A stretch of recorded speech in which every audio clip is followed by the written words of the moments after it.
Staff Sergeant Maria Santos adjusted her scope one final time as the morning sun crested the mountains of Afghanistan's Khyber province. The Taliban fighters below had no idea they were being watched by one of the most skilled marksmen in the United States Marine Corps. To them, she was just another intelligence analyst, another woman behind a desk pushing papers and analyzing data. They would learn how wrong they were. Maria had spent the last 8 years building her reputation as the Marine Corps' premier scout sniper instructor at Camp Pendleton. Her students called her Ghost because of her ability to disappear into any environment and strike without warning. But today, she wasn't teaching eager recruits on a California training range. Today, she was 7,000 miles from home, embedded with Alpha Company, 2nd Battalion, 5th Marines, in one of the most dangerous regions of Afghanistan. The mission had started 3 weeks earlier when intelligence reports indicated that a high-value target, Taliban commander Mullah Omar Khattak, was operating in the region. Khattak was responsible for numerous IED attacks that had killed 17 American soldiers and countless Afghan civilians. The problem was that every time conventional forces moved to capture him, he vanished like smoke. Someone was feeding him information about American movements. Colonel James Mitchell, the battalion commander, had requested Maria specifically for this operation. Not for her marksmanship skills, which were legendary among Marine snipers, but officially for her intelligence analysis capabilities. She had dual military occupational specialties, both as a scout sniper and as an intelligence analyst. The cover story was perfect. Taliban spies watching American bases would see a female analyst arriving to help with intelligence gathering. They would never suspect that the quiet woman with a laptop was actually a weapon of precision. Maria remembered her first day at the forward operating base. The looks from the infantry Marines ranged from curiosity to skepticism. Women in combat roles were still relatively new, and many of these young Marines had never worked alongside a female sniper. She didn't blame them for their doubts. She stood 5 feet 4 inches tall and weighed 125 pounds soaking wet. Next to the muscular infantryman, she looked like she belonged in an office, not on a battlefield. "Ma'am, you sure you don't want us to carry that?" Lance Corporal Tommy Rodriguez had asked, gesturing toward her rifle case as they unloaded the helicopter. Maria had smiled politely. "I've got it, Marine, but thanks." What Rodriguez and the others didn't know was that inside that case was Maria's custom M40A5 sniper rifle, equipped with a Leupold Mark IV scope and modified trigger system that she had personally fine-tuned over thousands of rounds. The rifle was an extension of her body, as familiar as her own heartbeat.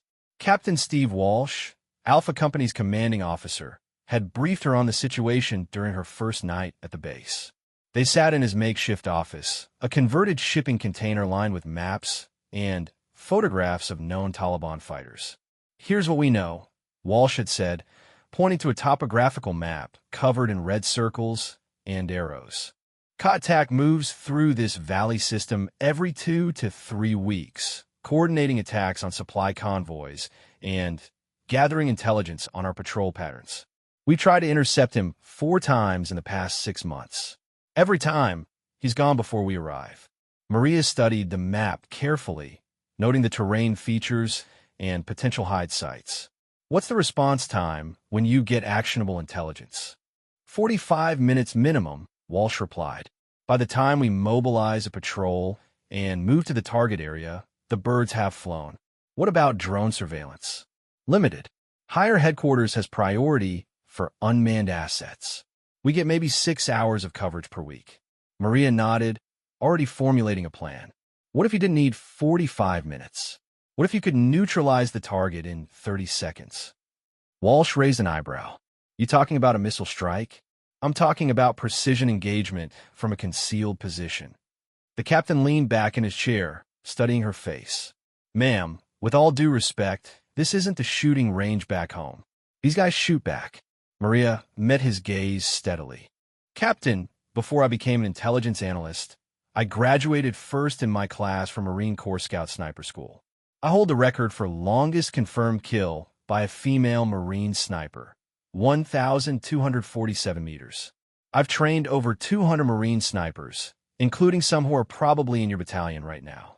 I didn't come here to hide behind a computer screen. The transformation in Walsh's expression was immediate. Word traveled fast in a small forward operating base, and by the next morning, every Marine and Alpha Company knew that their new intelligence analyst was actually a legendary sniper instructor. The plan they developed was elegant in its simplicity. Maria would establish overwatch positions along the most likely routes that Kotak used to move through the valley. Unlike conventional sniper teams that worked in pairs, she would operate alone, using her intelligence background to analyze enemy patterns and predict their movements. When Kotak appeared, she would have a split second to make a decision that could end his reign of terror. The first challenge was establishing her hide site without being detected. The Taliban had spotters throughout the mountains, local farmers, and shepherds who reported American movements in exchange for money or protection. Maria needed to reach her position without anyone knowing she was there. She chose a location on the eastern slope of Hill 247, a rocky outcropping that provided clear fields of fire across 3 different valleys.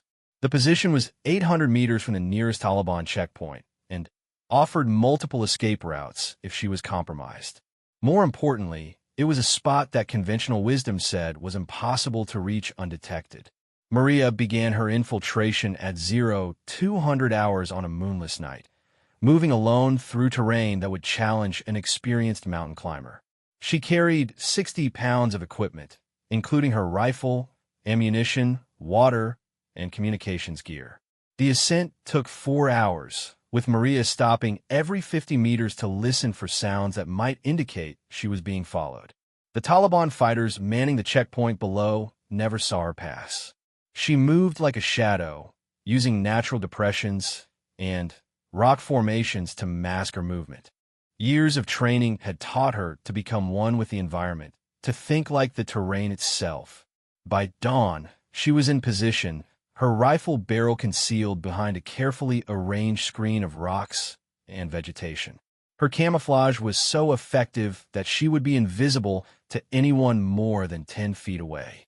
She had food and water for 3 days and a communication system that would allow her to coordinate with Walsh's reaction force if needed. The waiting began. For 12 hours, Maria watched the valleys below through her scope, cataloging every person who moved through the area. Shepherds driving goats, women carrying water jugs, children playing near the stream that ran along the valley floor. She memorized faces, noting which individuals appeared nervous or spent too much time looking toward the American base. At 1,430 hours, her patience was rewarded. A convoy of 3 vehicles appeared on the dirt road that wound through the northern valley. Through her scope, Maria could see armed men in the truck beds, their weapons clearly visible. This wasn't a civilian convoy. She keyed her radio twice, the prearranged signal that indicated possible enemy activity. Walsh's voice came through her earpiece immediately. "Ghost, this is Alpha 6. What do you have?" 3 vehicles, approximately 15 personnel, armed, moving south through Valley 1. Maria reported, her voice calm and professional. No positive identification of primary target yet. "Copy. Standing by." Maria tracked the convoy through her scope as it moved along the winding road. The vehicles stopped at a cluster of buildings that intelligence had identified as a Taliban safe house. Armed men dismounted and began establishing security positions around the compound. Then Maria saw him.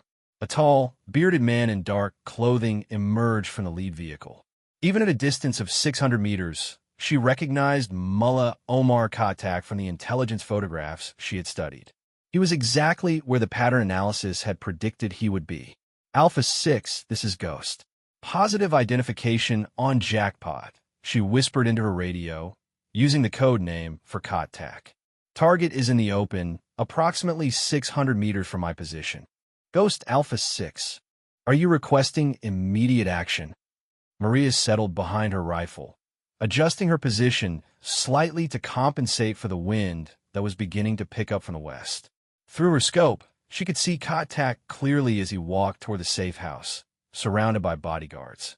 The shot was makeable, but it would alert every Taliban fighter in the valley to her position. Once she pulled that trigger, she would have minutes, maybe less, before enemy fighters began converging on Hill 247. The extraction plan called for Walsh's reaction force to reach her position within 20 minutes, but 20 minutes was an eternity in a firefight. Alpha 6 Ghost. I have the shot, but taking it will compromise my position. Recommend we wait for a better opportunity. Negative Ghost. Higher headquarters wants this target eliminated immediately. Too much risk that he'll disappear again. Maria took a deep breath, feeling the familiar calm that always settled over her before a long-range shot. She had made thousands of similar shots during training, but this was different. This shot would save American lives. This shot would end the career of a terrorist who had killed innocent people. She began her shooting sequence, the same routine she had performed countless times on the ranges at Camp Pendleton. Control breathing, natural point of aim, sight picture, trigger control. Kotak stopped walking and turned to speak to one of his bodyguards. For a moment, he was perfectly still, presenting an ideal target silhouette. Maria's finger found the trigger. The crosshairs of her scope settled on Kotak's center mass. She began the slow, steady pressure that would send a .308 caliber bullet across 600 meters of Afghan mountain air. The rifle recoiled against her shoulder with familiar authority. Through her scope, Maria watched the bullet's impact and saw Kotak collapse immediately. The other Taliban fighters scattered, shouting and pointing in all directions, unsure where the shot had come from. Target down, Maria reported calmly. Jackpot is neutralized. But even as she spoke, she could see Taliban fighters beginning to move up the slopes of Hill 247. Someone had spotted her muzzle flash, and now they were coming for her. The real fight was just beginning. Maria quickly broke down her shooting position, packing her equipment with practiced efficiency. She had rehearsed this moment dozens of times, knowing that her survival would depend on how quickly she could relocate after taking the shot. The Taliban fighters were moving faster than she had anticipated.